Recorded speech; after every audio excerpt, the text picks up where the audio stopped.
Welcome back to the Betar Project. I'm your host, Nick Betar. Thank you once again for tuning in. Really appreciate it. I am grateful. This week, I am joined by Curtis Weeks, who is a mental performance coach over in New Zealand. Curtis served in the Royal New Zealand Navy for 13 years, and he also shares his story of being bullied from a young age and his battles with mental health, even opening up about having close mates take their own life, and Curtis even being there when it happened in my time. This podcast is raw, it's authentic, and just a warning, it has a lot of swearing.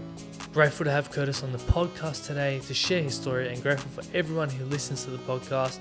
If it is your first time, welcome, I hope you enjoy. But before we jump in, all I ask is that you pay the fee of liking, sharing, subscribing, all that good stuff. It just helps me to continue building the podcast. You can also show your support by signing up to my Patreon for as little as $5 a month. The link will be in the bio. Hope you guys enjoy. Let's jump in. Curtis Weeks, brother, thank you so much for taking time out of your day to jump on the potty. You're welcome, bro. Thank you very much for having me, bro. Appreciate it, man. I like to start my podcast with gratefuls, man. What are you grateful for today? My family, bro, wife and kids, always, every single day. First thing I say in the morning, I give thanks for them. Last thing I say is thank you for them as well, you know. So, and then during the day, throughout the day, I'm grateful for them because Awesome. they are my why, you know. Like they keep me driven and stay driven, you know. Just everything I do is for them. How many kids you got? 2, yeah, I got a boy and a girl, so Awesome. it's How good. old? Yeah. My girl, she's 7, and my son's 2. He's 3 in this month, later on this month. So Keeps you it's been busy, good. keeps you on your feet, that's for Fuck, sure. that's it. What, bro? Holy shit! Like all of my mates told me, man, like not to have kids too early. You know, they're just like, bro, don't do it yet. I was like, nah, man, like I'm ready, and then holy shit, I wasn't ready. You know, but hey, it's something that you don't get a manual for. You know, you can't. You learn, adapt as you go, and just, you know, like embrace all those awesome little moments that happen. Exactly. Yeah, It's like, are you ever ready? That's the thing. Like, that's a yeah, part of life. You're never ready for anything that happens. That's why it's yeah, called a hard out. journey. Absolutely. Like you might not be ready, but hey, you just got to give it your best shot. That's all you can do. 100. Um, so for people who don't know you, you want to kind of introduce yourself and kind of your background and where you come from? Yeah, bro. Well, so shit. So I'm Curtis Weeks. I'm a mental performance coach based out of Wellington, New Zealand. I help athletes, business people, people in academics, anyone that's pretty much driven. I help them gain the mental edge over their competition. And I also help them gain an understanding of their true why and also self-belief. You know, like many people just have all these limiting beliefs and whatnot because they don't actually truly believe in themselves. So yeah, I help them discover that, you know, or rediscover that, because so many of them, while they're on their journey, they sort of lose their way and forget who they are, and I guess like a solid foundation of why they're doing what they do. And one of my biggest tools, or my most powerful tools, is guided visualization.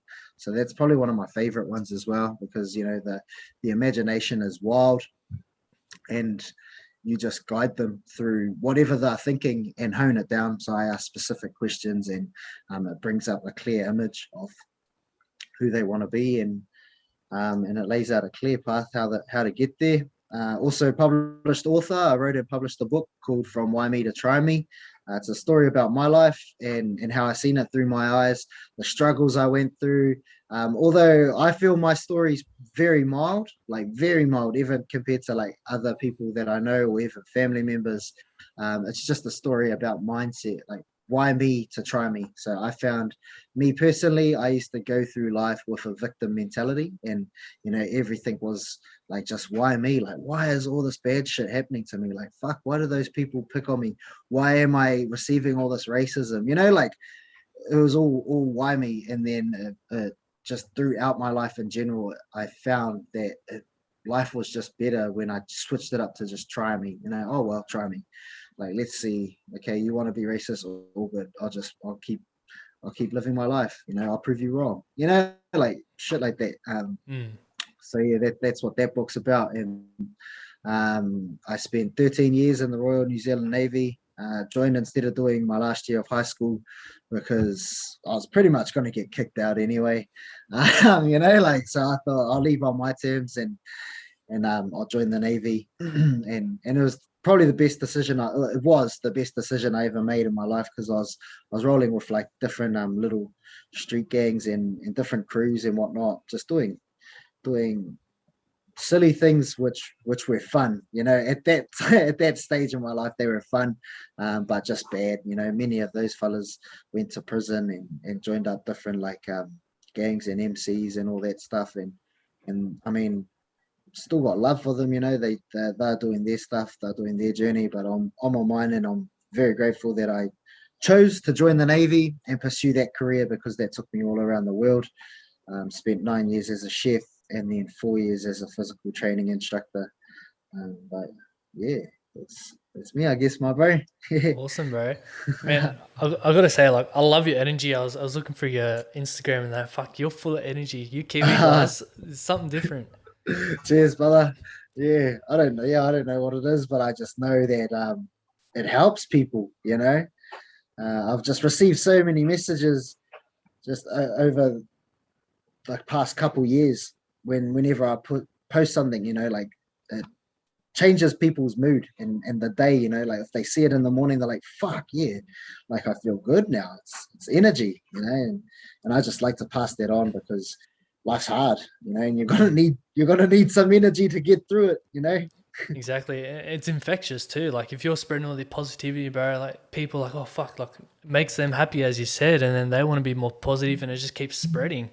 That's right, bro. It's the ripple effect. That's what Exactly. I love about it, because it may impact one person's life, but then that person, they're making that same positive, they're putting that same positive energy out there. And then people around them are like, fuck, I want to be like that too. They start doing the same. It's just a ripple effect that just keeps going. It's amazing. It's just, and all it is energy, bro. It's free, doesn't cost a cent. It's just a bit of effort. Mm. And the energy you put out, you receive back as well. That's Yeah, like amazing. Like you put out negative energy, you're going to receive negative energy back. Put out positive, you get positive. That's why, I push, try and be positive. I know at times it can be hard, like yeah. negative situations arise, but you got to take the positive out of that negative. Oh, 100%. Yeah, like, and you're absolutely right. So the energy you put out comes back tenfold. And and it's all about finding the positives in every situation, no matter what. Like there's always a positive, even if it's like the worst shit that you could ever imagine. There's either a positive there or something you can learn or you need to learn, or many lessons can be taught out of negative situations. Like many, you just have to take away the negative emotion, take a step away from it, and really analyze what's happened, what went right, what went wrong, how can you do better for the future, and release that negative emotion. Just let it go, because if you hold on to it, it fucking drags you down. You start burning out, you start resenting people, and then like you were saying, the energy you put out comes back. If you start resenting people, people start resenting you, and then yeah, you just implode, you become dark, and yeah, it's just yuck, bro. Spot on, man. Spot on. Now, I was doing some research on you, obviously, your book, and there was like a little, I could like sample it, first few chapters, and I was reading through it. And obviously, you spoke to me in Messenger about, when you were younger, you got bullied, and then you grew up to become the help you needed. You want to kind of touch on that a bit? Yeah, bro. Yeah, so shit, I think in total I would have been bullied for, well, not nothing like, well, 15 years pretty much. I was bullied for about 15 years total. It wasn't always real bad. But yeah, I just felt helpless. So many moments where I just froze, and the bullies just had their way with me. They pushed me around, beat me up, fucking. And in my book, I talk about how one of them pissed on me. Just like I just froze. Like there was nothing I could do, and I felt absolutely helpless. And it wasn't until I joined the Navy where I was just like, that's never happening again.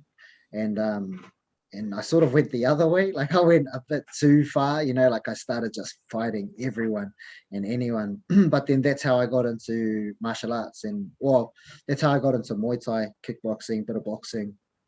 then jiu-jitsu and MMA, and that was for me personally to overcome that helplessness feeling, that just feeling of being helpless, because now that I've got those tools, I also have the confidence and the tools to de-escalate situations, so when I see people bullying others, I interject straight away because I know how helpless that kid or that adult is feeling in that moment. So I don't care. I'm in there. I'm just like, yo, like, what's this about? Leave him alone. And then if they want to project their anger and frustration onto me, I've got the tools to de-escalate it. And if that doesn't work, I've got the tools to finish it straight away, like in the most safest way, like there's no need for anyone to get hurt. So that's how I that's how I see it, and it's been real crazy, like reflecting back on my life and how many times I needed someone and no one was there, like how many times I just felt helpless on the ground, crying, just like feeling real violated is the best word to use, just feeling absolutely violated on my personal space of, just I remember one time at high school, one of my best friends turned on me, and it was ugly and it was like really yuck and just I felt really violated from that because um like he embarrassed me in front of like the whole school, and I thought we were friends. So it's I've got the tools now, to help people like that.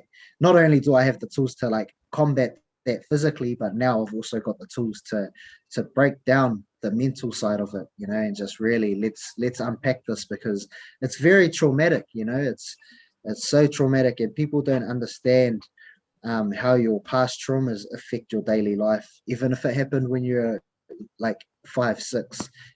Those traumas um, have made you think and act a certain way today and make you afraid to even try things because of those traumas and embarrassment, anger, frustration, sadness, and especially embarrassment. People are too embarrassed to even try because they would have been bullied at school or something, or put down for trying when they were younger. So instead of trying to do something as an adult, they'd rather not, and it's sad. Like I want to see people succeed. Yeah. As you said, like, and it leads to people not believing in themselves, and then they just don't really amount to anything in life because they're just down in the dumps and they're like, oh, well, I can't do anything in my life. I'm, Yeah, you know, in such a negative mindset. it's a victim Yeah, mindset. victim mindset. Yeah. Yeah, big time. And That's the it's whole hard. why me. That's the whole Yeah. why me mindset. It's a And, victim. and it's hard too because I guess as kids, we're not really taught how to deal with our emotions. And then if you're getting bullied and that, you feel like you can't trust anyone or talk to anyone. And if, especially if you don't have those, adult role models in your life too, it makes it Yeah. even more harder. Oh, hard. Or even an older sibling or older cousin, that was the biggest thing that really messed me up when I was younger. I was just like, if I had an older brother, I could talk to him, like he could sort this out because I had seen other kids, they had an older brother or an older cousin who looked out for them. But I guess it's the life that I chose unconsciously, like I'm glad it happened because I was the older brother, so when I seen my little brother getting bullied, bro, I was in there, like don't touch my brother, it was just because I know what it feels like, and my brother, he's just like such a kind, compassionate teddy bear, he's just doesn't couldn't like, he could harm people, but like he just doesn't have it in him, he's just harmless, Yeah. And I feel for kids these days too, like, yeah, you go to school and you get bullied, but now you can't get away with it, especially with social media. Like, you yeah. just can't get away from the bullying. Nah, because it's online now, eh? So Mm. it's just everywhere, So having that a support network, somewhere where you can just unpack mentally, because Mm. bro, mental health is massive, bro. It's 100%. mm, Like, so did you have like all this built up anger, which is what led you down the path of joining the Navy? yeah, bro. Yeah. Like to Like, gain that kind of authority and like strength, like, fuck you guys, like I'm in the Navy now kind of thing. And yeah. Oh, well, like I didn't want to go to prison. So that yeah, was like that was it really. Like I seen those were my two options was like the military or prison. And I was like, wow, I'm not really keen on prison. And then I remember halfway through my recruit course, I was like, fuck this shit. I should have gone to prison. I was like, this is way too hard. Like, yeah, like, but yeah, I don't. I just joined because I didn't want to go to prison, really, bro. Like Mm. that was it. And then everything that happened from the very start of my career to the end, I just super grateful for everything. I was still a little shithead, bro, for my first year or two, year and a half, while I was in the Navy. Like while I began my journey. Yeah, I was a little shit, bro. I just didn't. I've never experienced that much freedom in my life. So yeah, man, like I was just sinking so much piss, bro. Like I think I went on like a 6 month bender, like Fucking hell. yeah, like every night, bro. Every night I was on the piss. I was only 17, like fresh out of high school. I had a job before joining the Navy, but like, yeah, I was just like, what? Like, once I was actually finished all my coursing, I was like, so you're saying as long as I show up to work, it doesn't matter what I get up to afterwards? And they're like, nah. So I can just drink every night. And they're like, yeah. I was like, fucking say less, brother. Oh, I feel Yeah, sorry for your liver. yeah, bro. It got a fucking hammering. Fuck.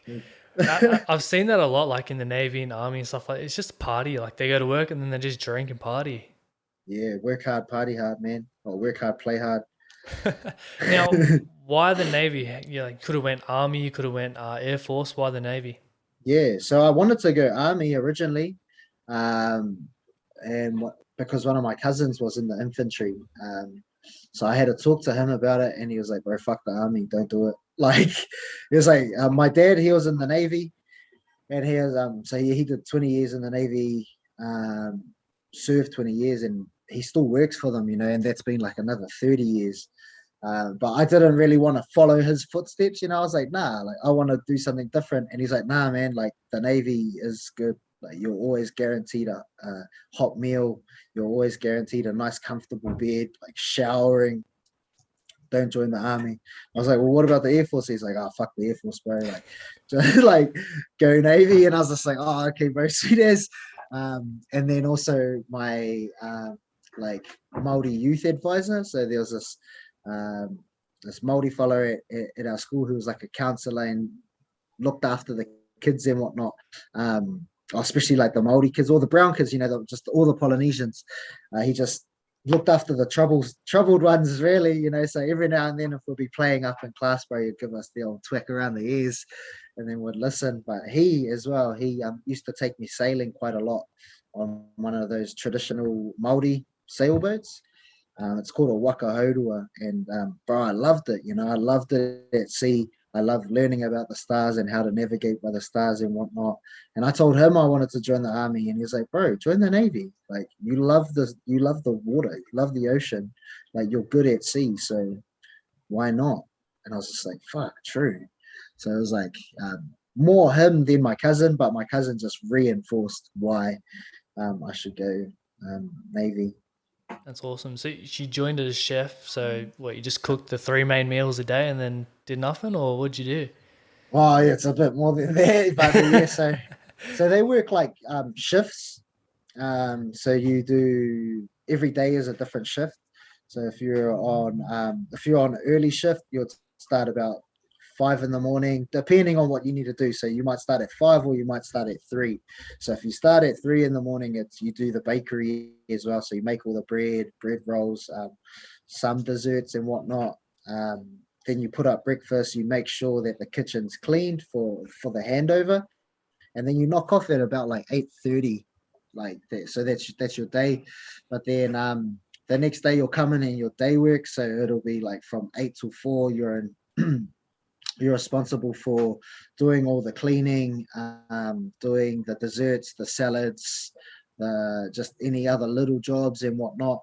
And then Then the next day you'll be on a late shift, so you'll start at like 10:30, 11, and you wouldn't finish until after the dinner service. And all you're doing in that shift is just preparing for the next day. Like everything on the next day's menu, you're just prepping it. And then whatever the dinner service needs a hand with, then the day after that would be duty. So you start at 8 and you finish after the dinner service, and you're in charge of running the kitchen. You're in charge of putting up lunch and dinner, and that's it really. It's a lot of time on your feet, a lot of preparation, a lot of cleaning, and a lot of bullshit, but but it was good, man. Yeah, kept you busy by the sounds of it. Bro, so busy, so busy. And yeah, so like I guess my first 6 months was like that, half cut every day. Just like once I finished, I was straight back on it. Fuck. How'd you Yeah, rock up to bro. work the next day? Were you hungover or Oh, are you just used to it? I was still drunk, bro. I was Yeah? like you. I was usually still drunk when I rock up to work the next day. But there was like a saying like, oh, fuck, if you can't work drunk, then you can't work. Like it was so, I can't even remember it, but or if you like, yeah, if you can't do prep half cut, then you're not a real chef or some shit like that. And I was like, fuck you, like I'll show you. But yeah, silly, stupid behavior, like absolutely ridiculous. So is the culture, obviously a big drinking culture in the Navy and that? Can that be toxic at times? Yeah. Well, it's shifted now.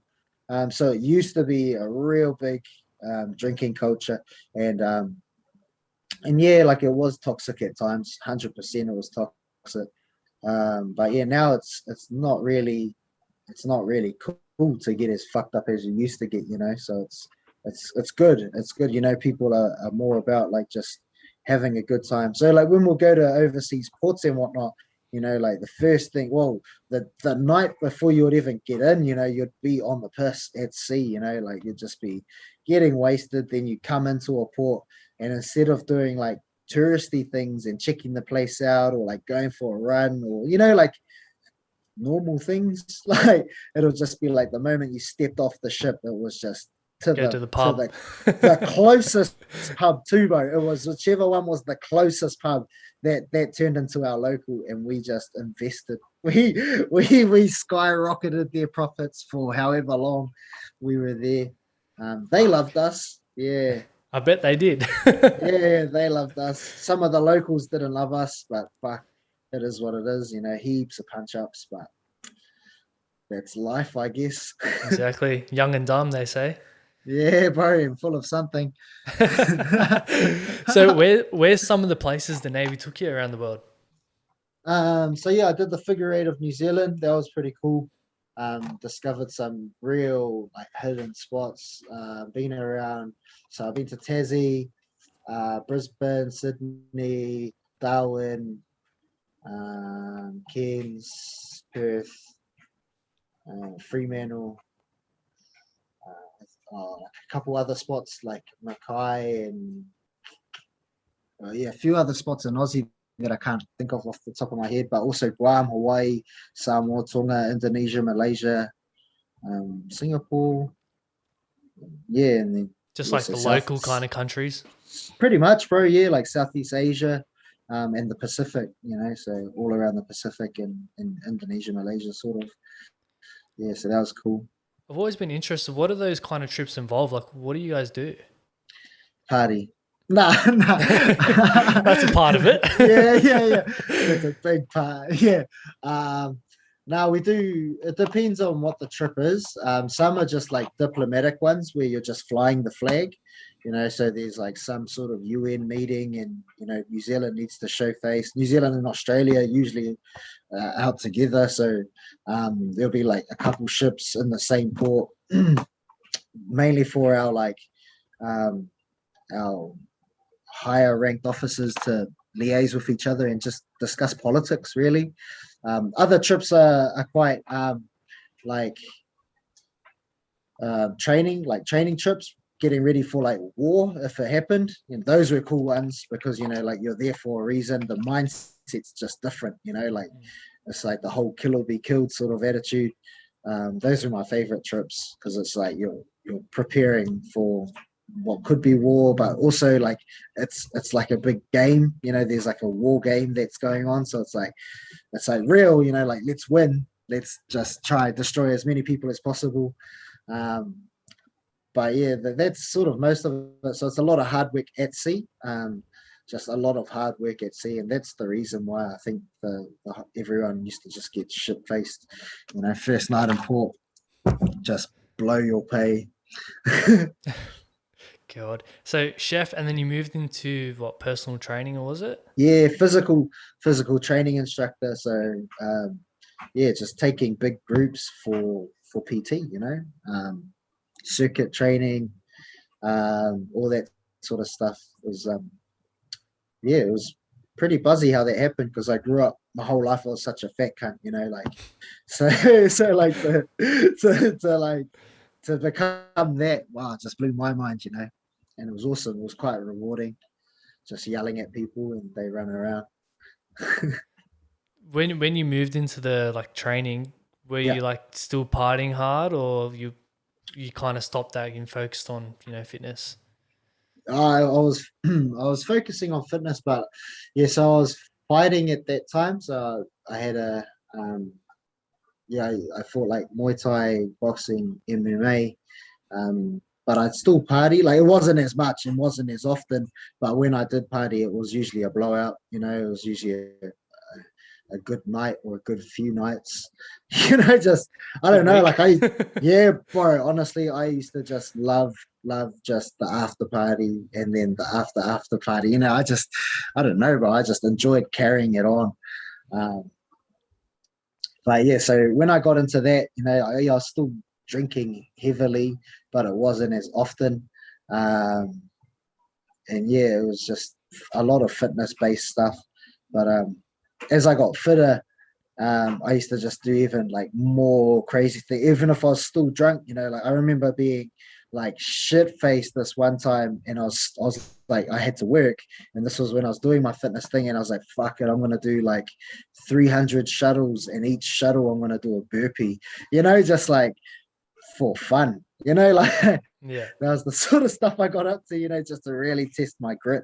But I loved it. I thrived on those like real gritty sort of workouts. And when I became a physical training instructor, that was the reputation I got was, like it was mentally tough. All of my, like they were physically tough, but it was the mental side that really fucked a lot of people up. And I loved it. I thrived off it because I wanted them to understand that that something so high in volume, it's just a number. Like if you chip away at it just one rep at a time, that's all it takes. And a lot of them would thank me after those sessions. They're like, oh, I never thought I could achieve that, but you helped me understand that just by taking my time and just going one rep at a time, it's achievable. So Mm. yeah, It that's all what I loved starts about it. in your head, bro. The body Always. can do amazing things, man. It's just you just got to push past that barrier. Very hard. Now, what made you want to leave the Navy and pursue what you're doing now? Yeah, so when I finished the second part of my physical training instructing, I guess, like, so when I got the next qualification, that was it for that. And I was pretty much the gym manager on an army camp out of all places. And then yeah, I realized real fast, I was like, fuck, I've reached my ceiling. Like this is it for me. Like my future is in that office there doing paperwork, and I'm destined for far greater things. Like that's a waste of my potential. And then I had always had a true appreciation for I guess mindset and mental resilience and just um, my like just the mental performance. Like I had a real appreciation about it because it's the person. So when you have people that go to the Olympics or whatnot, like naturally most of them are about the same when it comes to physical attributes, but the ones that win are usually 2% better upstairs. So I wanted to tap into that. I was just like, well, I love mindset. My training sessions are mentally tough. So how can I figure this out? How can I become a mental performance coach? And so I reached out to a mental performance coach here in New Zealand called David Neath. He worked with Lydia Ko, Israel Adesanya. He currently works with the UFC fighters here in New Zealand. Also what's his name, Brad Riddell, Kai Kara France, Shane Young, and Tyson Pedro as well. So he's working with a lot of those fellas. And I asked him, like, how did he go about becoming a mental performance coach? And he told me that he just got qualified up in neuro-linguistic programming through the Tad James Company, sent me the links.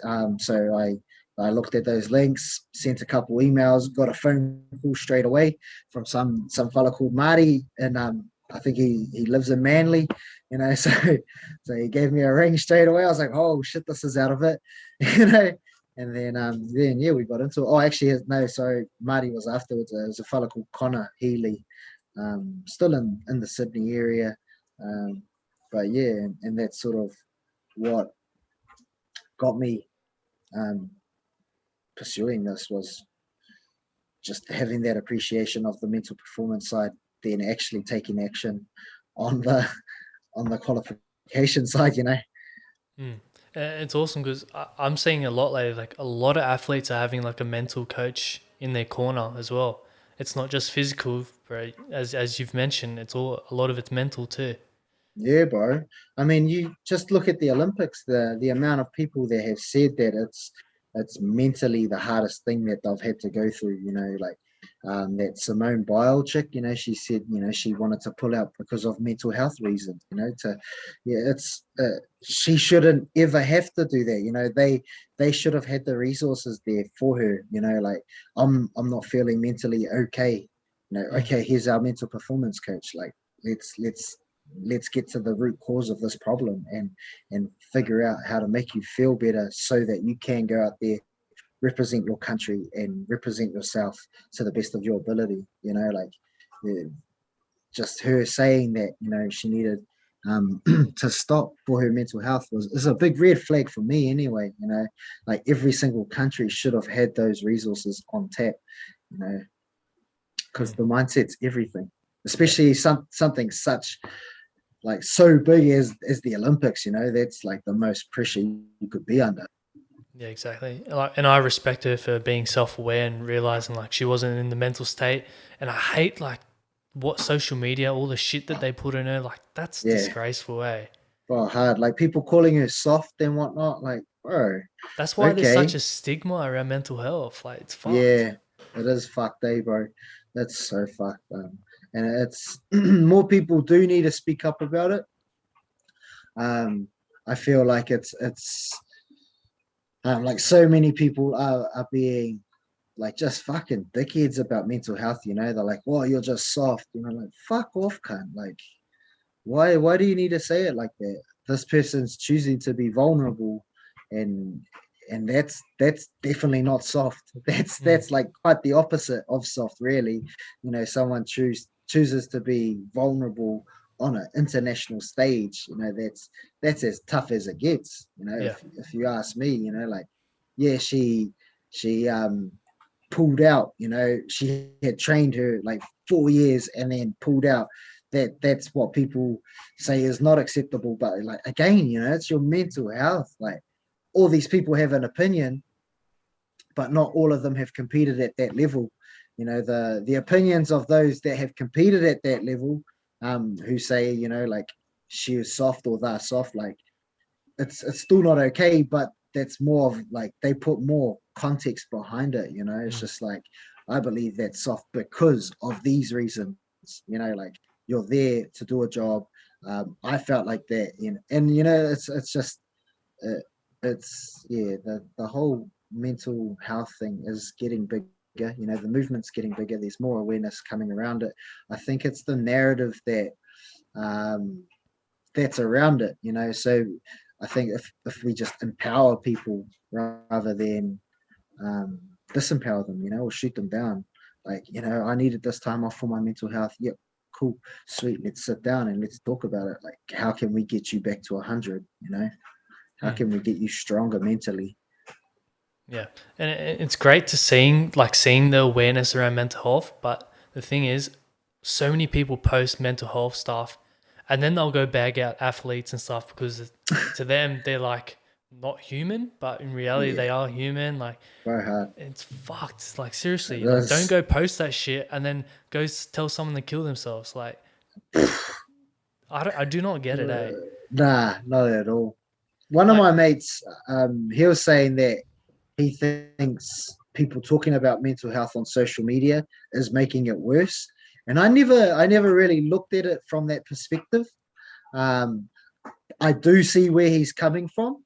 But yeah, at the same time, like I feel like it's just the narrative of mental health. It's the awareness that we're trying to push, and then providing tools. I think that's the way we should be promoting mental health, mm, like in my opinion. yeah, there's a fine line between actually like being depressed and then just having a bad day. Yet I feel Yeah, like mental health, depression, like those terms are getting thrown around so much now. Like someone has a bad day, oh, I'm depressed. No, you've yeah, just had a yeah, bad day. Like that's a natural reaction to feel bad and yeah. upset. Doesn't mean you're depressed and you want to self harm or whatever. Hard. It's fucked. Like people just throw those terms around, and Yeah, like when people that are actually suffering, like depression, like they're not gonna go around talking about it. Oh, I got depression. I got depression. Those people don't nah, talk about it. not at all. Like you see them around, and they're like the happiest people in the crowd. Those that's weird, man. Like those are the people that are depressed. Mm. It's like and yeah, that end up leading to self harm or even just taking their own life. Like I've been affected massively by suicide, like many times. I think I've had 5 mates, take their lives.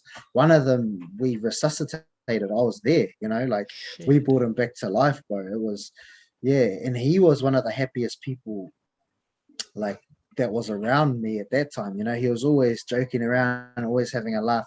He got picked on a little bit here and there, and some people took it a bit too far, which like that wasn't the reason he took his life, but he took his life regardless, and that there was just shocking, because he was one of the happiest people I knew personally at that moment, Mm. and like he decided to hang himself, bro, and that was like something I'll never forget. Like those images are with me forever. The smells, everything, bro. Like everything is so vivid. Like I can, if I want, like I still smell those exact smells that I smelled on that day. And it was heartbreaking because when we got there, because we were all qualified in first aid, we knew exactly what to do. It was just came second nature. Took his pulse. There was no pulse. CPR like continuously for 15 minutes. Still no pulse, nothing. And then when the ambos got in, there was a pulse. It was weak, but there was a pulse. They took him to hospital, and then because he had no oxygen to the brain for for a bit too long, he was brain dead. And then the family ended up pulling the plug, and it's it's something that could have been stopped by speaking out about how you feel, you know. Like if he had just been like, fuck, if he had just come up to me and just been like, bro, I'm not feeling the best, man. Like I would have sat down with him and like, brother, talk to me. Like there's another mate of mine who when we were at sea, bro, he tried to kill himself. And fuck, bro, like I was lucky I was there, because I was like, what the fuck are you doing? And he's like, fuck this shit, bro. Like I've just had enough. Like it's again, it's just a conversation. That fella in that moment, he was drunk, but he was still trying to take his life. So I ended up putting him to bed physically. Like I had to like restrain him, put him into bed, and then sit outside his door. Like made sure he went to sleep, because yeah, he was very serious about taking his life. And yeah, man, like fuck, I've just lost too many friends. Like I've lost too many friends to that shit, and I don't want anyone else to lose their friend or family members. Like I don't want them to go through that shit. I've been through it. I know exactly how it feels. So I don't want them to feel that pain. It's not good. Holy shit, man! That just gave me goosebumps, bro. Yeah, Whoa, brother. that's that's fucked. But it's Yeah, the sad reality, man. And it happens, and so many people mm, are naive that shit actually happens. It's fucked, and it's the yeah, people you least expect. bro, absolutely.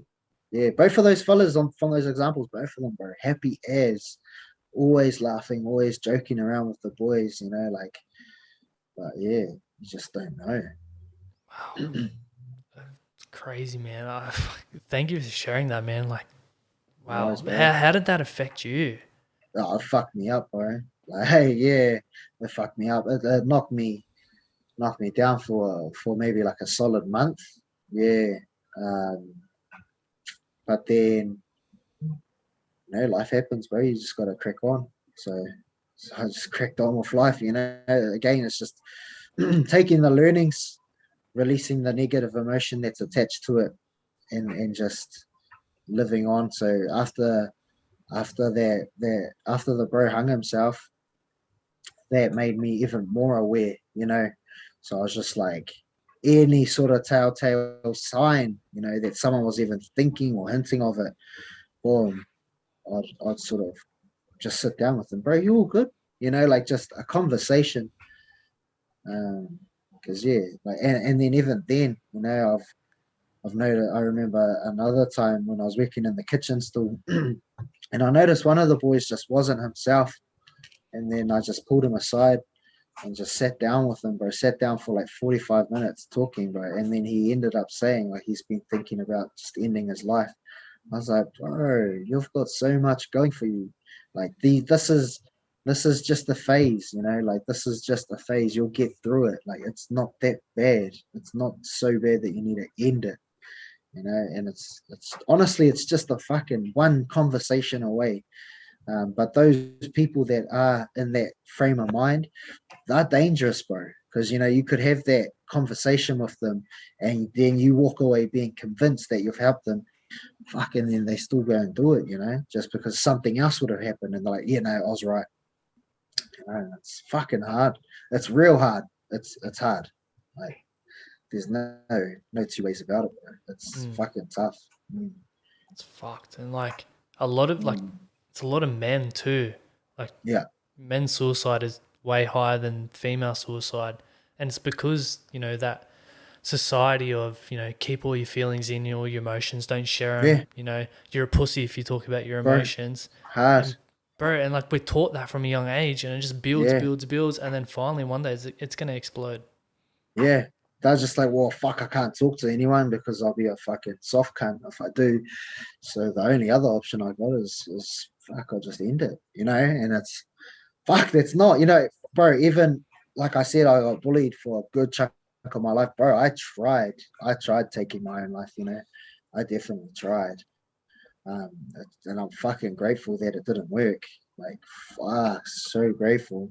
It was just, again, I just felt violated and just helpless. And I was like, the fuck, I just need to get out of this place, and then tried to do it and couldn't crack it. And so I just sat there crying in a bathroom instead, which is the better option. You just gotta release it, you just gotta let that stuff out, let that energy go. Because yeah, man, like you can't justify to your friends and family taking your life. You don't know who you're going to affect, Mm. Yeah, like massively. bro, it's fucked, man. And as we said, it's a sad reality. It happens, and it's sad that someone can be in that mindset and I guess clarity, like life would be better without them. Like Yeah, that is fucked to think that. yeah. It is, bro. It is, but it's real.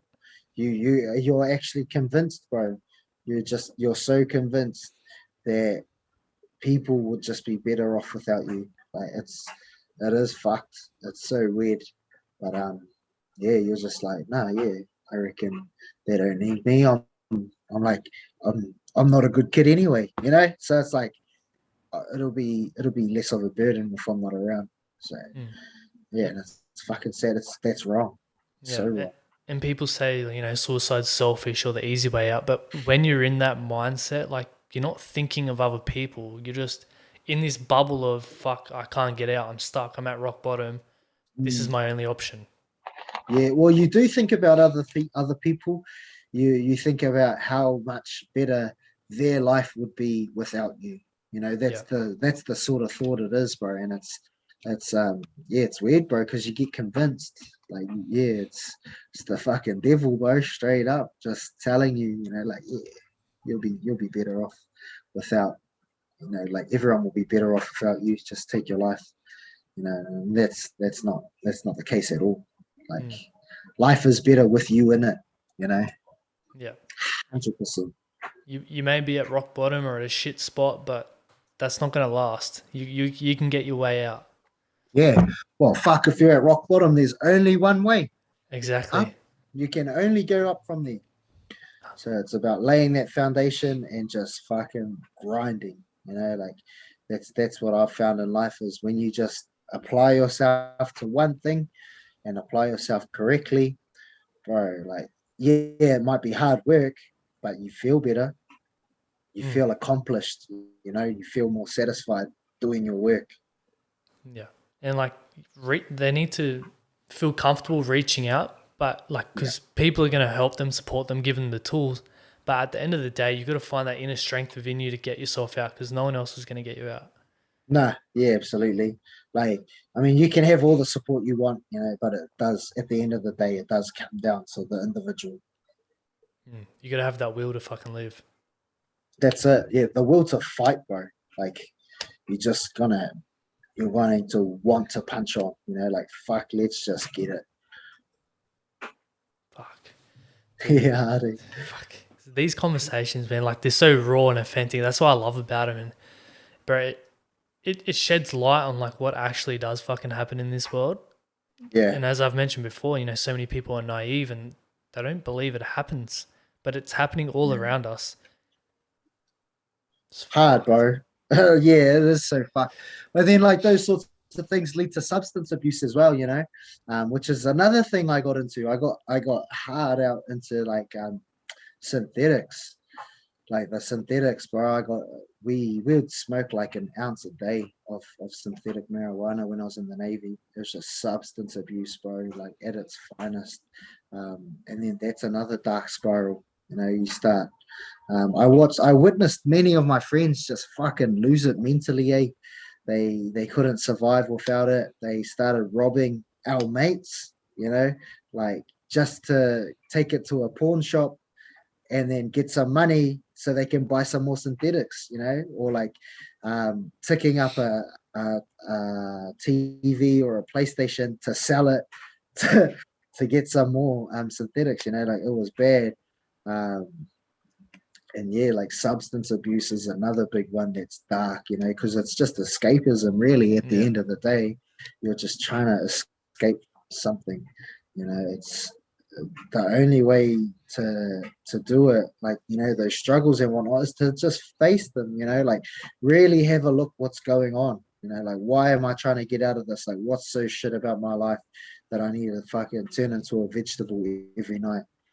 So it's you start looking at it, and then when you start breaking that down, again, there's so many learnings that you can take from just one day. Like, if you had a hard day, you felt like shit, like, so now I got to get fucked up. I just gotta get so fucked up right now.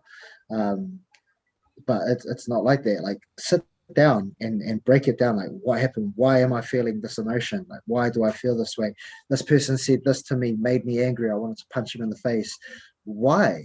Like, what in, like, was it the tone? Was it what they said? Was it because people were around? So it's like you can always learn from it, and you can always evolve as an individual rather than just escape it. Like, fuck that, can't almost punch them over, but I'll turn into a vegetable, and then yeah, You, you it's no good, no, you can only mask the pain for so long before it gets you. bro, and it gets you, it gets you Yep. good. Yep. Now, mental performance coach, Yeah. what are you working like with a lot of athletes, or who are you kind of working with? Yeah, athletes, fighters, driven business people. Those are pretty much the three categories I have. But as I'm discovering more and more who I am as a coach and everything, like I'd like to go more down the path of like the whole suicide prevention and like that sort of stuff. Same with like addiction and shit like that. But it's yeah, I I believe that mental performance is the way forward because it's not just um, talking about it; it's giving the tools so they can just excel and go further. Like this is well, I don't give them the answers. I give them the tools for them to find the solution, and then they move forward. But yeah, like predominantly at the moment, it's mainly fighters and athletes with business people. Two people I've worked with are in the Olympics. One was in the female sevens team, so they picked up a gold, and the other one is in he's doing the canoe sprinting, I think it's or kayaking, but they're in the quarterfinals tomorrow. So that's good, like that's cool seeing people I've worked with succeed, so it's been amazing. My first two Olympians that I've ever worked with, and one wins a gold, bro. Like, wow. That's awesome, Like, bro. bro, That's a mad hard. feeling, eh? Yeah, hard, bro. I was so proud for her, bro. Like, so stoked. Um, and then same with the fella doing the kayaking as well, man. Like, just knowing from what they told me to where they are now, it's fuck, bro. It's massive. Mm. Now, working with those athletes and I guess high performers, it gets mentioned a lot, getting in that flow state. How do Yeah. you help people get into that and then like stay in it? Yeah, so there's like a alter ego. So yeah, like a lot of people have an alter ego when they do things, So we've got our everyday self, but you don't really want. So if I was to get back into fighting, like I wouldn't want to jump into the ring or into the cage as Curtis Weeks, because I'm a loving father, like I care for my family, I'm a provider. But the moment I step into the cage or the ring, I need to be a killer, so you got to set the tone for that. You've got to have the belief of being able to imagine it and being like saying it with conviction. Then you have that expectation that this is how I will perform. Then once you've got those things, you've got a foundation. Then before you go out into your event, take time to breathe, make time to just really do some good breath work and just get fucking zenned out, just take some deep breaths in, find your bliss, something that makes you happy, that that's a bit of fun before you even go out there, play around a little bit. Then the moment you step out under the lights, you hit that switch, now it's time to perform. And there's certain cues, certain anchors that I use with my clients, that gets them into the flow state pretty fast. But that's pretty much the gist of it. Like, Mm. yeah, how to get into that flow state. It all happens before the event. So if as long as you tick off these things before you go out there, you've done everything you can to be right mentally. And then what you got to do is just go out there and have fun, like perform. Just Yeah. really perform. And then when you're so focused on the performance instead of the outcome, like that's how you enter the flow state, and sometimes you get into the flow state and you lose, but fuck, as long as you perform to the best of your ability, that's all you can do, because sometimes not your best isn't the best, like your best wasn't good enough, and that's life, that's again learning. You can learn from that and then come back the next year stronger or the next day. 100. It's just about going out there and unlocking beast mode, basically. Yeah, bro, hard. Like absolutely. Like going there primed, like you're already warmed up and you're primed, and then all you got to do is just fucking wait for the hooter to go or whatever, and then it's just a mindset, bro. Just best. You just got to put your best foot forward. Do you have like any, I guess, pillars for, building a great mindset and success? Yeah, bro. So I've got 5 pillars. So that's what my coaching's about, based around, I guess. So the first pillar is always know your outcome. So whatever the outcome, just know it. So if it's a competition or whatever, the outcome is um, to perform to your best. You performed to the best of your ability. Because many people, they'll set the outcome as I won gold. Like gold medal is the outcome, and then they go out and do it, and they don't even podium. Or they'll get a bronze, and they're like, oh shit. But if you're going out there to perform to the best of your ability, that's all you can do. But yeah, pillar number one is always know the outcome, because if you know the end result, you've got something to work towards. So it's quite generic. It's not just with competition, it's with life in general. Like if the end outcome for you is to buy a house in 5 years, that's the outcome. How can we work backwards from there to ensure that it happens in that 5 years? Second one is perceptions projection. So if you can perceive it in your mind, and this is where the visualization comes into play. So if you can make it sensory specific, where not only you can see it, but you can hear things around it, you can smell the environment, you can even taste certain tastes, feel them, physically feel them with your body, and like it just makes it more real. And once it becomes more real, that sort of thing you project out, because again, the energy you put out comes back. So when you start putting that sort of energy out there, it starts coming back slowly. Next one is time and energy. So once you've got your outcome, once you're able to perceive it and you're projecting it out there, what are you willing to do with your time and energy to make sure that comes true? Like, are you willing to do whatever it takes, or are you happy to spend like 4 hours a night Netflix, like just watching Netflix or just scrolling on social media? Or are you actually really, really determined that you want to apply that time and energy? Are you ready to get in the trenches and do the same shit every day for 5 years? Like, are you ready? Are you really ready for that? Like, are you really ready to put your time and energy into that? And then also with that time and energy is not wasting it on petty shit. Like a lot of people, we get offended easily over real little things or real snarky comments. That's a waste of your energy. So instead of wasting your energy on that stuff, just again come back to the task that's at hand, bro, and focus your time and energy on those things, on what task needs to be done today to ensure tomorrow is a step closer, and then so on and so forth.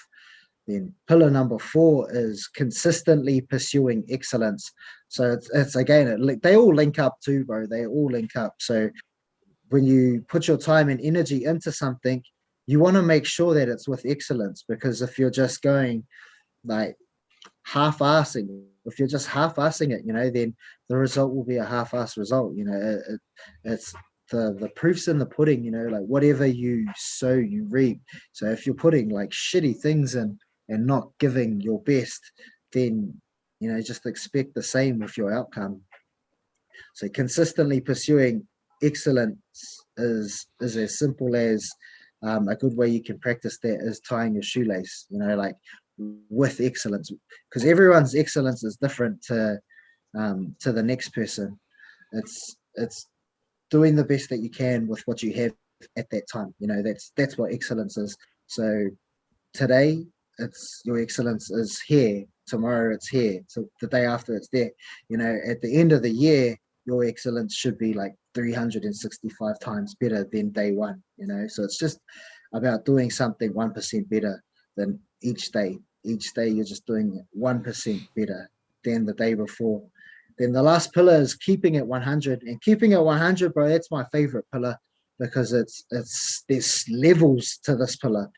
So keeping it 100 is a play on words. It's making sure that you put 100% effort into everything you do. So if you're doing everything with excellence, that's like the quality. But this one here, this pillar is all about the actual effort you're putting in. So put 100% effort into everything you do, and that includes resting, because I'm a firm believer that there's no such thing as overworking. It's just under resting.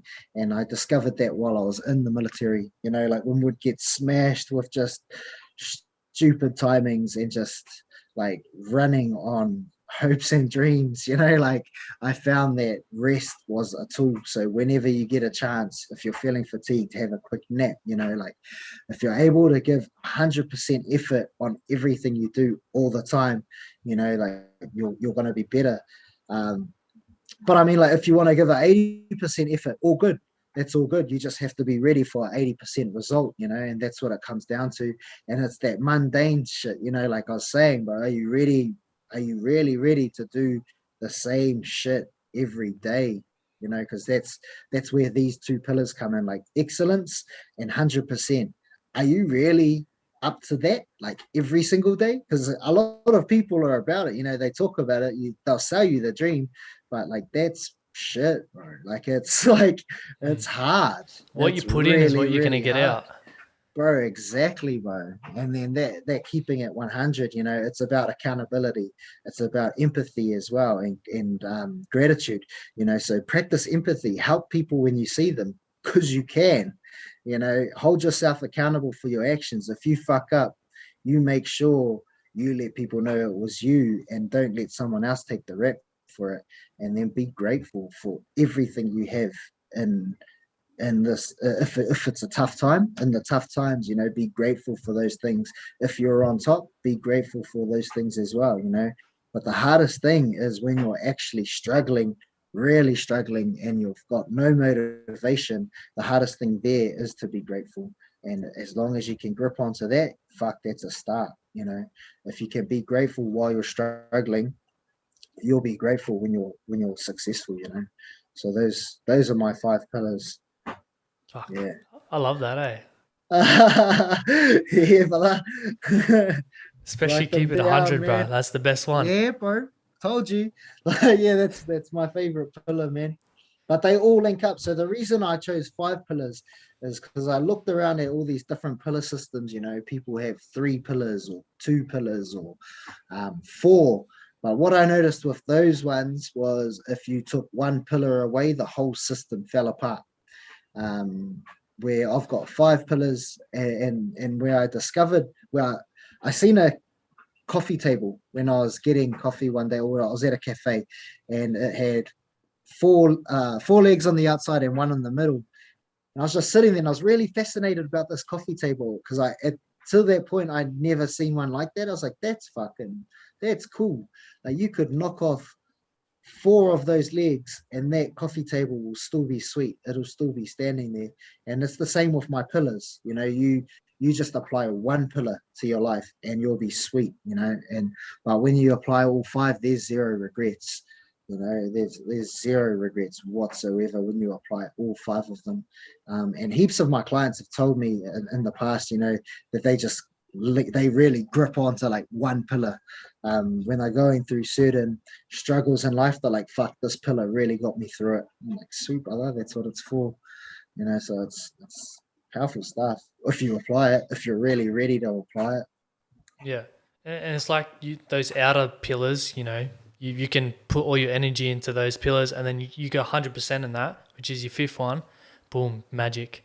And Yeah, then bro. once you add them all, holy shit, you're on a new level, eh? Bro, hard, like big time. That's crazy, man. I love what you do. I love your energy. Um, what's, Thank I you, guess, a bro. piece of advice you could give to someone that could be struggling right now, especially in the times we're living in these days? What's a piece of advice?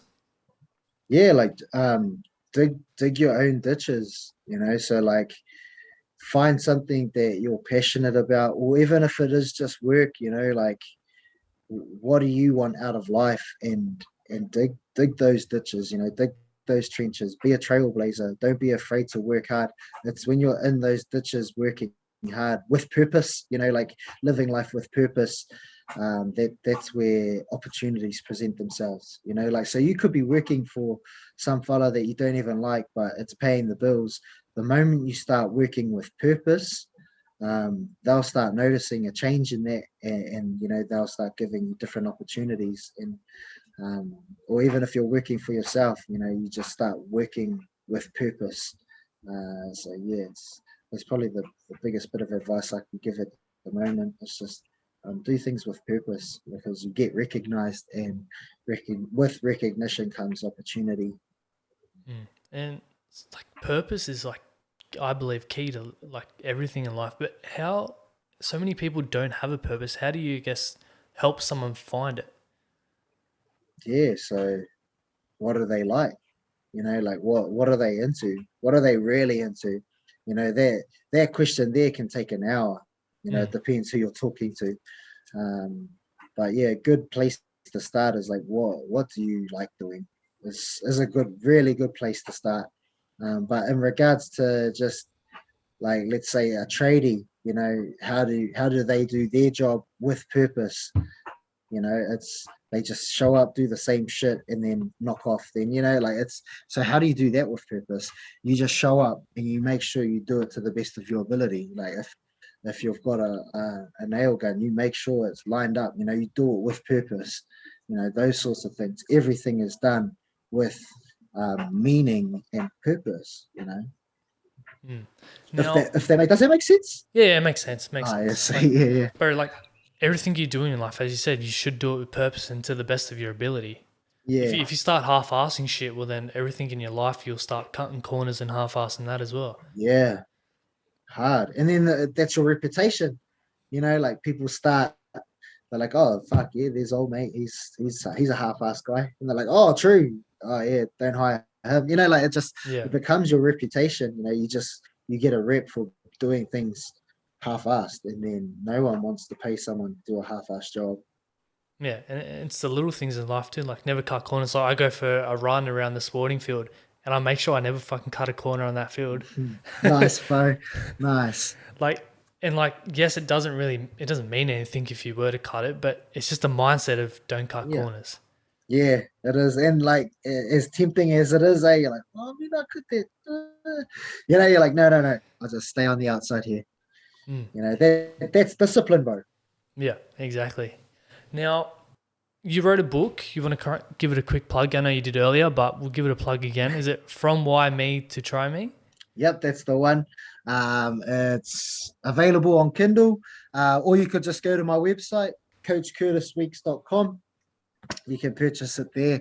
I've only got ebook copies at the moment. I've been trying to get a publishing agency, like a big publishing agency, to do it like on a big scale, but fuck, no one's keen.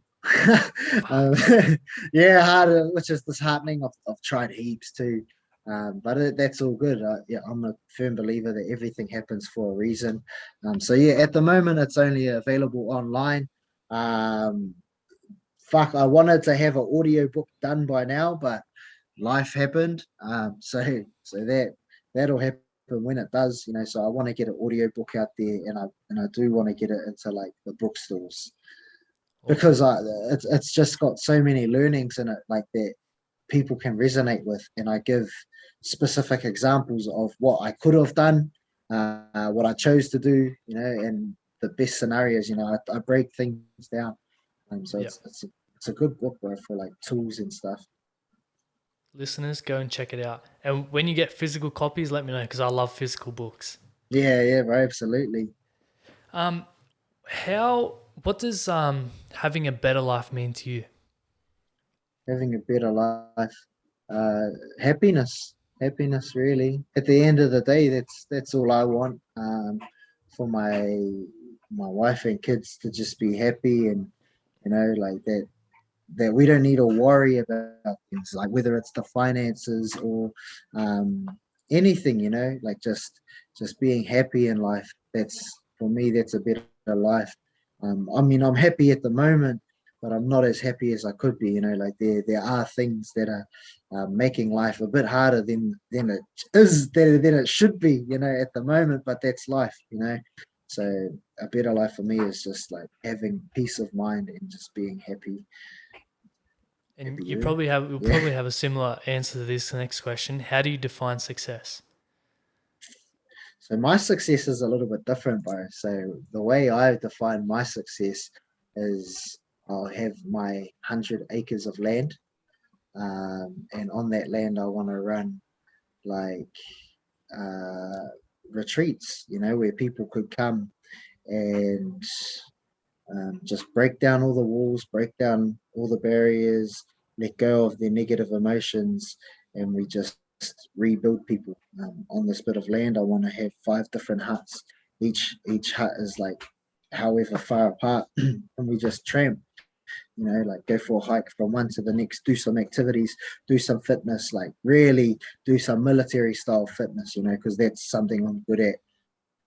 Just to break them mentally, break them physically, break them spiritually, and then rebuild them back up stronger. So when they leave um, the bush or the farm, whatever I'm going to call it, when they leave, they're better. They're way better as an individual, as a team player, and just as a human being. For me, that's success. So I'll never be successful until I've got that. Dude, that is a mad fucking vision to have, eh? Cheers, brother. When that happens, bro, I'm coming over to do that. Yeah, bro, hard. I've got Last a big question. map and everything drawn up. Last question. When your time's all up and done in this earth, what would you like to be remembered for? Fuck, that's a good question, man. It'll have to be linked up with that bit of land, Like, I'd love to be remembered for like a person that wasn't afraid to help others, to stand up for others, and just speak my mind freely, because that's how I am. Like I'm not afraid to be blunt and honest with people, because I feel like that's the best way for people to grow.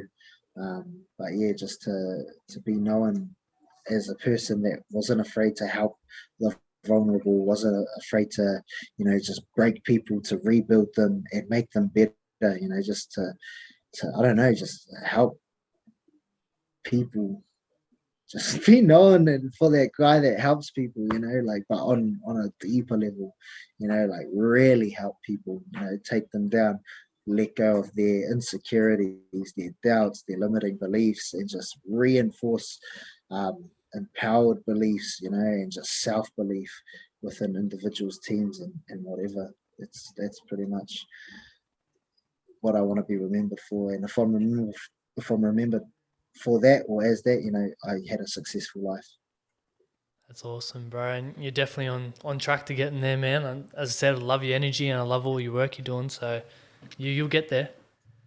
Cheers, brother. Yeah, well, that's the plan. Yeah, Just it's a lot of hard work, bro. That's all it is. yeah, that's it, bro.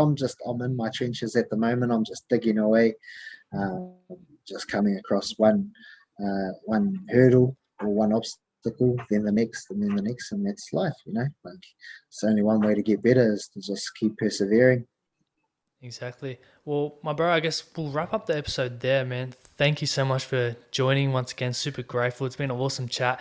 I probably should have put like a warning at the beginning, like there's a lot of swearing. Oh, But bro, yeah, fuck, yeah, sorry, it's all man. good, bro. Like I don't mind swearing, but fuck, we swore a lot there. Yeah, man, like that's how I am. It's the Navy in you, Uh, eh? yeah, bro, I swear like a sailor, my bro. It's all good, bro. But yeah, thank you so much for jumping on. Really appreciate it. Yeah, yeah. Nah, bro, thank you very much for having me. I really appreciate it. Because I like podcasts, it's a story. Um, I'm not sure who's gonna listen to this, but I'm sure at least one person that will listen, it'll help their life. It'll just change one aspect of their life, and that's enough. Like I was saying before, it's all about that ripple effect, because when they change their life, their circle will notice it, and someone from their circle, if not all of them, will change their lifestyle, and it just grows. And that's how we make the world a better place, bro. You just start one story at a time. Exactly. And that's why I love doing podcasting and sharing stories like yourself, because everyone's story is different, but so many people can resonate to different parts of it as well. So Yeah, it's bro. fucking awesome, and being able to connect with people like yourself, bro, I fucking love it. Yeah, man, that was awesome, bro. Thank you very much. All good. For all the listeners, thank you so much for tuning in once again. Really appreciate it. If you enjoyed this episode, please remember to like, share, and subscribe, and we'll see you guys in the next one. Cheers.